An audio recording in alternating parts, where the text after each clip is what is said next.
शेतकऱ्याला येणाऱ्या अडीअडचणींवर सहज सुलभ तऱ्हेनं मात करता येऊ शकते। त्यासाठी रॉकेट सायन्सची गरज नाही। शेवग्याच्या शेंगा काढताना शेतकऱ्यांना होणारा त्रास अक्षय हरगुडे नावाच्या तरुणानं पाहिला आणि IIT पवईमध्ये शिकताना त्यानं बनवलं शेंगा काढण्याचं नवं यंत्र।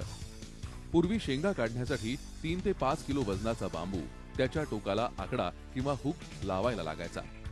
त्यानंतर सुरू व्हायची शेतकऱ्यांची कसरत।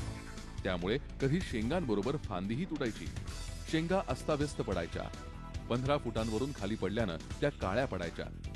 बाजारात मग त्यांना चांगला भाव मिळायचा नाही, शिवाय शेतकऱ्यांना पाठीचा आणि मानेचा त्रास व्हायचा तो वेगळाच।